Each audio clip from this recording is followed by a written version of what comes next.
It was on this frozen desert island, in the most dangerous period of the Cold War, that the ultimate explosion took place.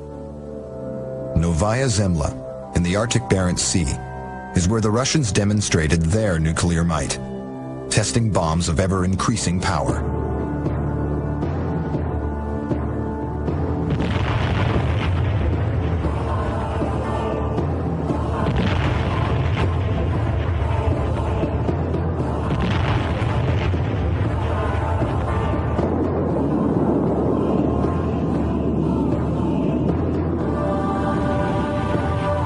On October 30th, 1961, they pushed the limits of explosive power further than they'd ever gone, or will probably ever go again.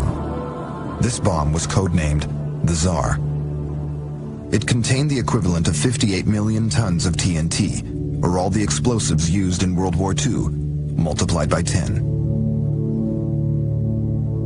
The Tsar, the biggest bomb, the most powerful device mankind has ever constructed, was to be their masterpiece. And a political showpiece, too. 6 camera crews were assigned to film this unique moment in history. The air crew were hand-picked.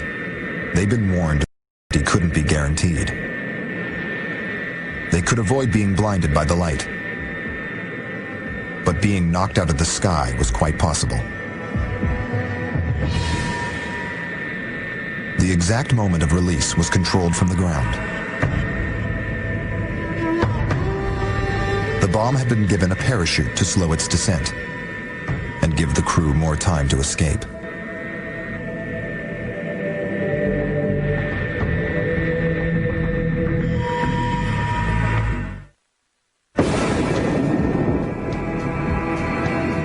They did escape, but only just. The plume rose right through the cloud layer and kept on rising.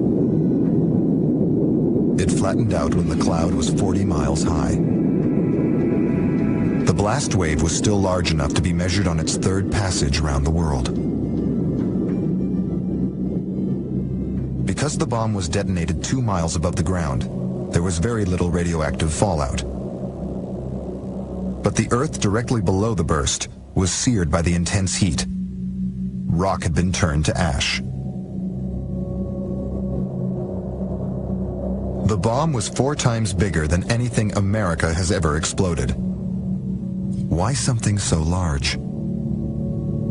The United States could develop very accurate missiles. The Soviets never mastered that technique very well, and to compensate for that, they really could level a very large area and take out their intended target without having to actually hit the target itself. But why did the quest for ever bigger bombs suddenly cease?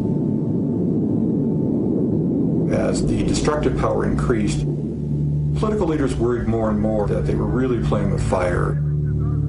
In 1963, the superpowers banned bomb tests in the atmosphere, underwater, and in outer space. I think that the Soviet detonation will probably be the biggest ever man-made detonation in the future as well.